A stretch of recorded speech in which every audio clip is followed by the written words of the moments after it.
그리고 이제 알트코인들도 강력하게 반등했고, 그 알트코인 중에서 가장 지탄을 많이 받던 이더리움도 꽤 많이 치고 올라왔습니다. 나머지 절반은 역대 최고가 돌파할 때 그때 들어갈 생각입니다.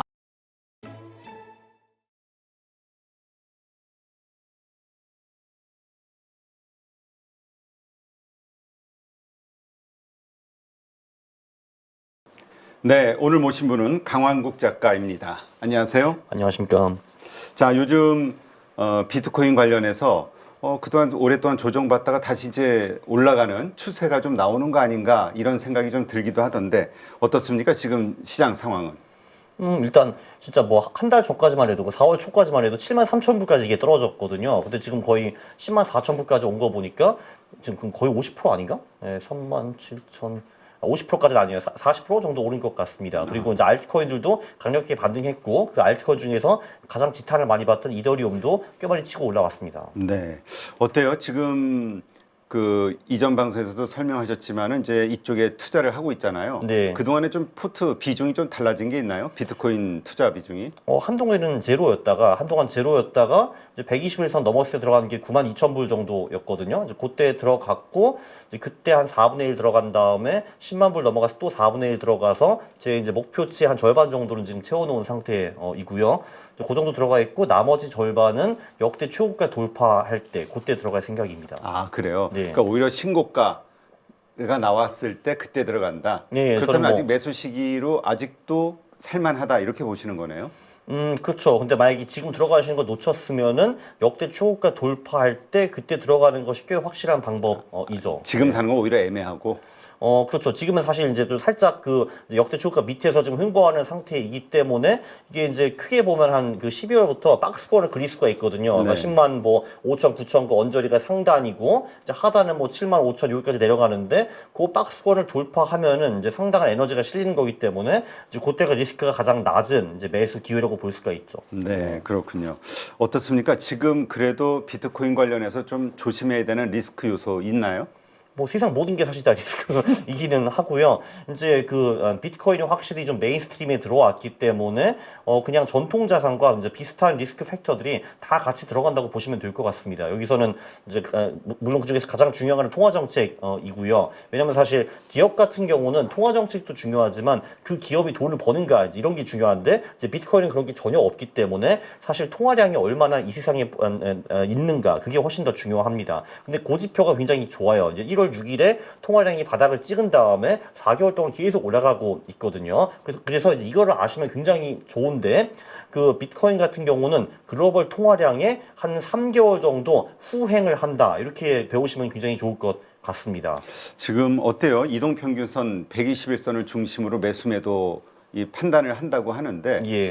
그렇게 하는 이유, 이 지표를 어떻게 활용해야 될지 좀 설명 좀 해주시죠. 이게 121선으로 그러니까 120일 이동평균선으로 거래를 하면 큰 장점이 하나 있는데, 그 거래가 잘 안 됐을 경우에는 조금만 잃고 그 대신에 잘 될 경우에는 왕창 법니다. 이거를 유식한 말로 손익비가 좋다라고 하는데요. 그러니까 사실 투자라는 게 되게 간단하거든요. 내가 잃을 때는 1원을 잃고 내가 벌 때는 3원을 벌고, 그거를 계속 반복하면은 저는 돈을 벌 수밖에 없습니다. 그거를 하기에 굉장히 적합한 지표이죠. 그리고 120일선으로 거래를 하면은 대세 하락장 그건 다 피해갈 수가 있습니다.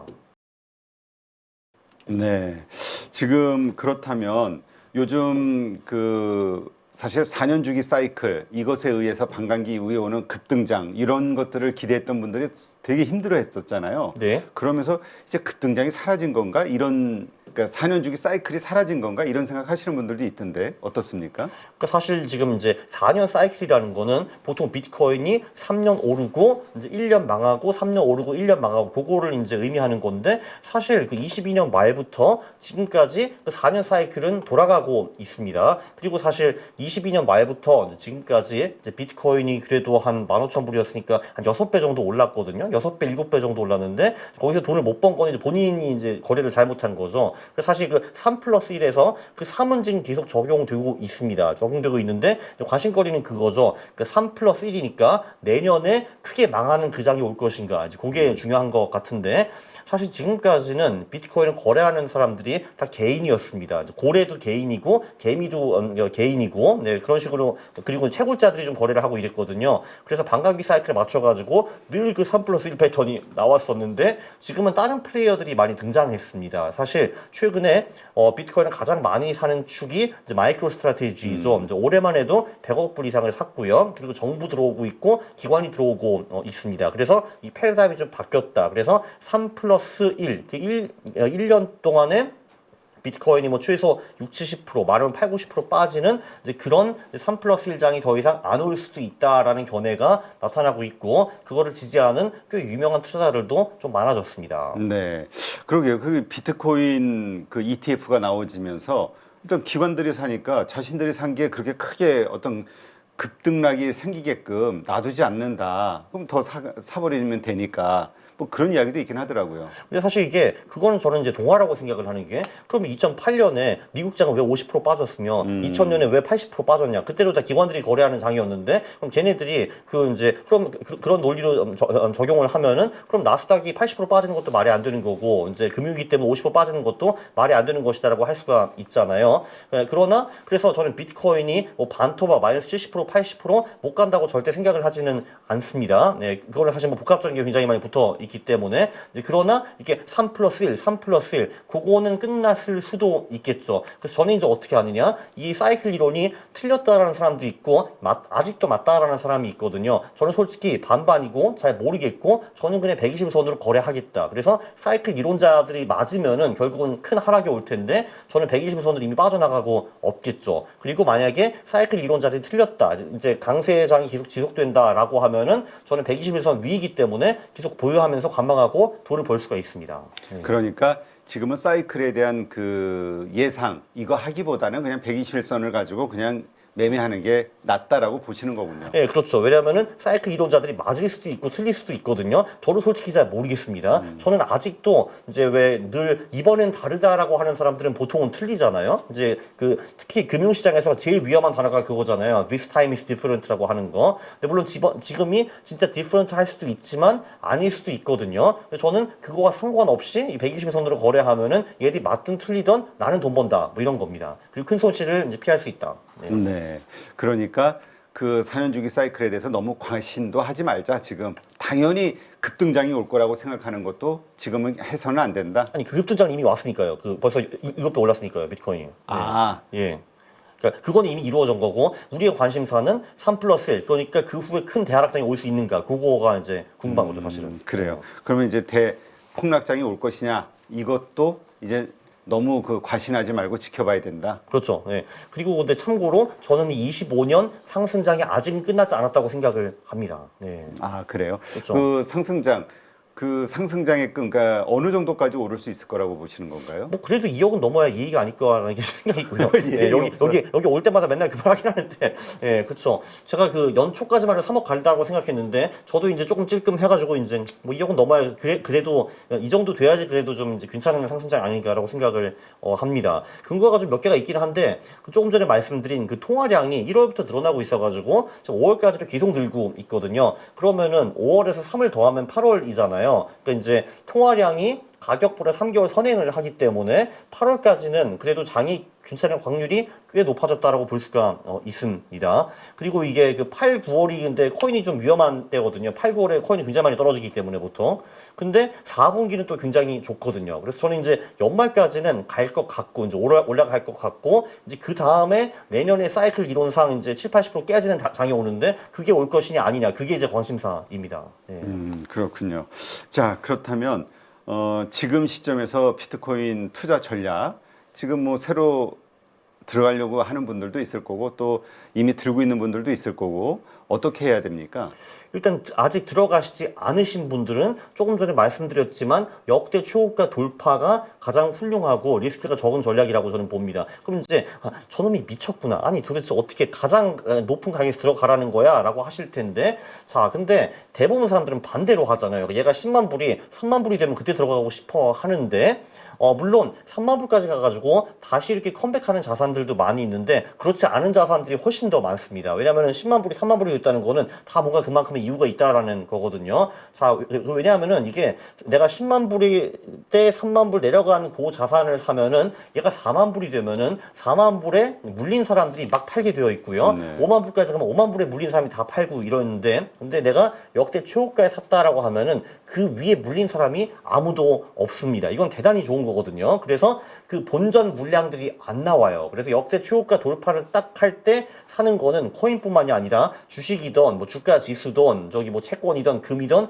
무조건 좋은 전략입니다. 왜냐하면 물린 사람이 아무도 없거든. 그래서 얘가 쫙 이렇게 올라갈 수가 있고요. 그래서 실제로 역대 최고가 돌파하는 자산들이 거기서 추가로 20%, 30%, 40% 오른 사례가 굉장히 많습니다. 네. 그렇다면 그 가격대가 얼마죠? 그리고 10만 9천 불이요? 10만 9천 불. 예. 10만 9천 불 넘으면 지금 비중을 어느 정도 늘릴 생각이에요? 전 나머지 다 들어가는 거죠. 지금 아. 절반 들어가 있으니까. 절반, 나머지 절반이 나머지 50% 꼭 는? 들어가는 거죠. 네. 아, 오히려 그때. 네, 가격이. 그쵸. 왜냐면 위에 물린 사람이 아무도 없고, 그러니까 비트코인 같은 경우도 최근 2, 3년 차트를 보면은 그 박스권 돌파한 후에 보통 20%, 30%, 40%씩 한 번 더 오르거든요. 네. 그거를 저는 먹고 싶은 거죠. 네. 그렇군요.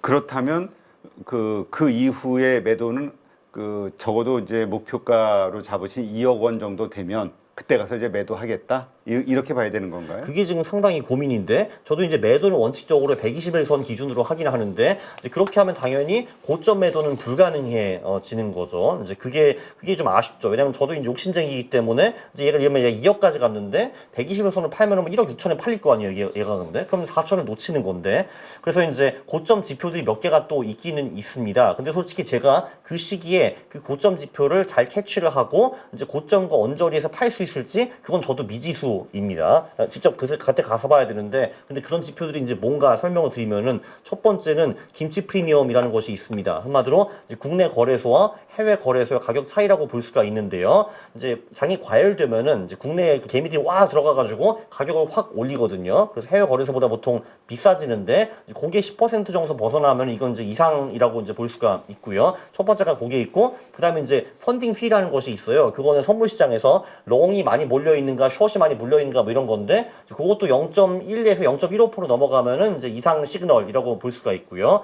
그리고 이제 온체인 지표들을 보면은 단기 투자자들은 비트코인을 한 달 미만으로 보유하는 투자자들인데 얘네들의 비중이 이제 훅 높아지면은 그것도 이제 단기 고점에 매우 근접했다 이렇게 볼 수가 있을 것 같습니다. 그래서 그런 지표들을 보고 판단을 해가지고 이제 일부는 121선에 팔고 일부는 이제 그런 지표들이 캐치되면은 팔 생각이 있긴 있는데 다 지금까지의 생각이고요. 제가 스마트하게 빠져나올지 저도 심하게 지금 그 의무를 하고 있습니다. 네. 그래서 그런가요? 좀 시장에 이제 슬슬 낙관론이 퍼지기 시작하는데 이럴 때일수록 낙관론을 조심해야 된다 이런 얘기가 있죠. 아닌 것 같아요. 왜냐면은 일단 그 이제 통화량도 지금 엄청 늘어나고 있고 그리고 사실 이제 기관들이 3월부터 4월 한 20일까지 많이 팔았거든요. 근데 지금 들어와가지고 제가 기억하기로는 그 4월 20일 후에 ETF 자금이 새로 들어오는 게 거의 60억 달러가 넘어가거든요. 이제 이런 것도 좀 있고 그리고 아무래도 요즘 트럼프가 이제 사고를 많이 쳤는데 결국 이분과 가족은 이제 암호화폐 우호적인 것도 확실하고 거기 이제 고위 관료들도 그렇기 때문에 그 기술 환경은 좋다고 봅니다. 일단 당분간은. 당분간은. 예.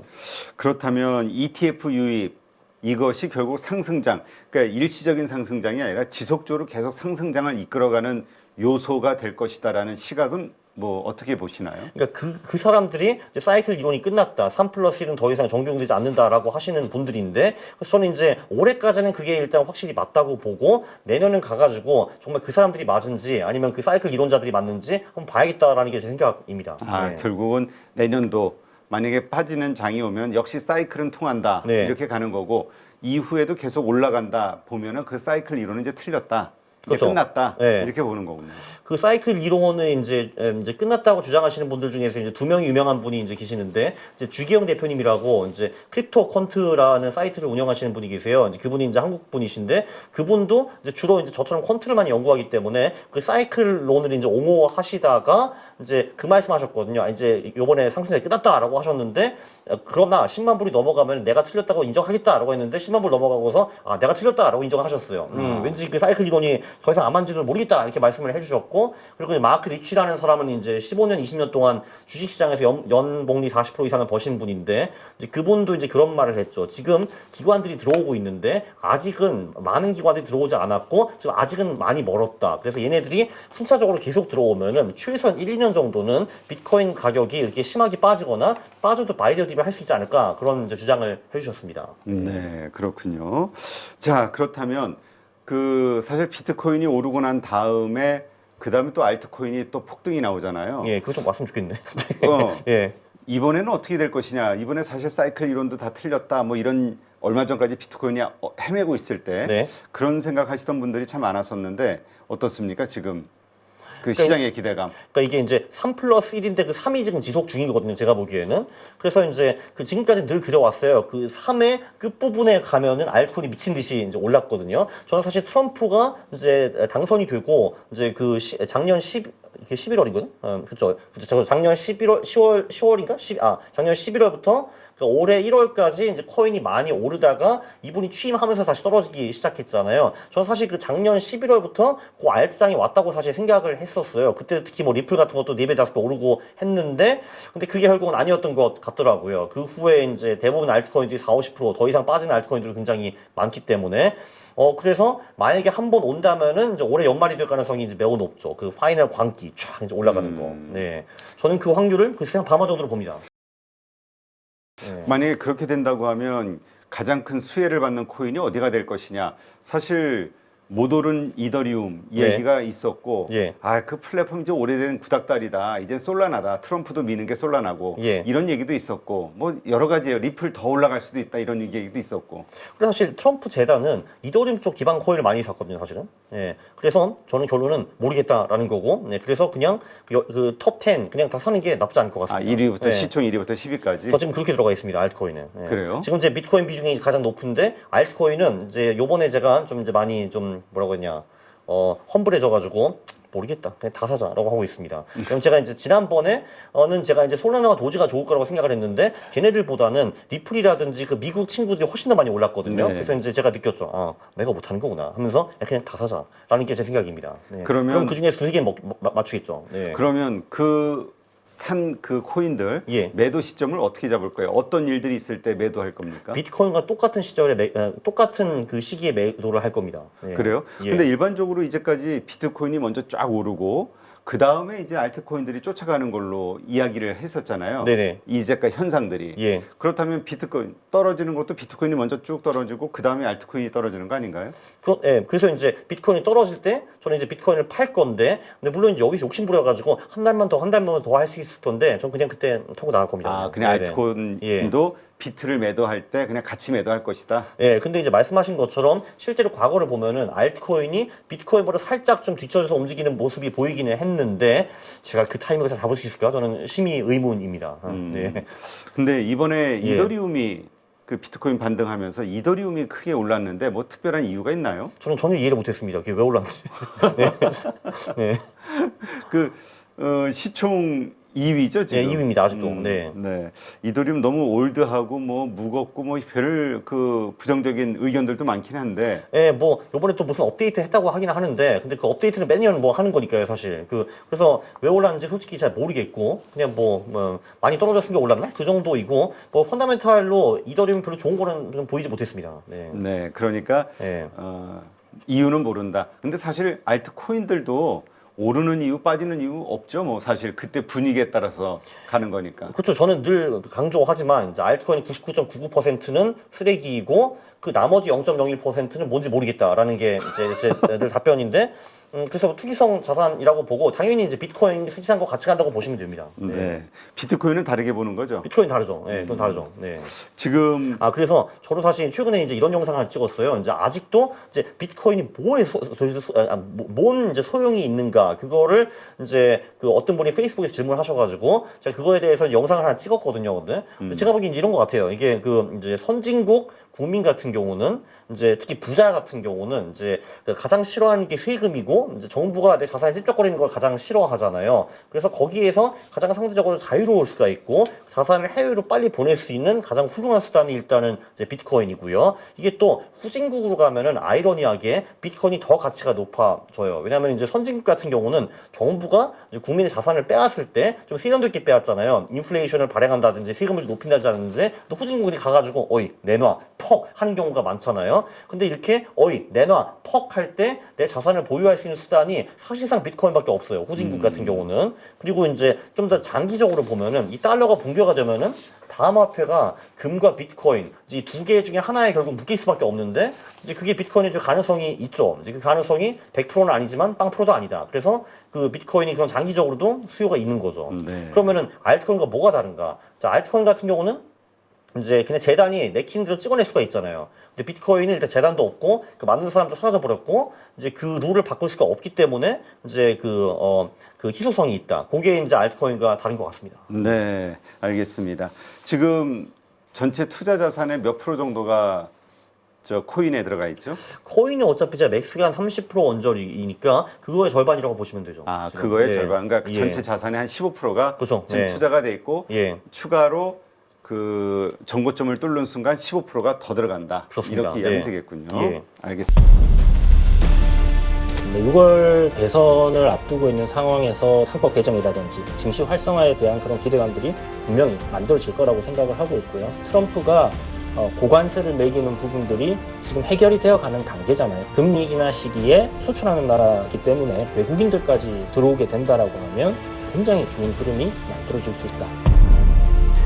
증시가 좋아졌을 때 잘 벌고 더 많이 버는 사람들은 준비가 되어 있는 그런 사람들이거든요. 명확하게 어떤 사야 되는 기준, 팔아야 되는 기준, 원칙이 안 잡혀 계신 분들은 자신만의 기준과 원칙, 포인트를 잡아서 매수 매도의 타이밍을 잡는 훈련을 계속 반복을 해보는 거죠. 8주 동안 무려 24번이나 되는 라이브를 통해서 트렌드에 맞게끔 대응을 하실 수 있도록 그러한 훈련을 진행하는 이 부분이 핵심이라고 보시면 될 것 같습니다. 복잡한 이론보다는 시장 흐름을 파악하는 눈과 타이밍을 잡아가는 그런 포인트라고 생각하시면 됩니다.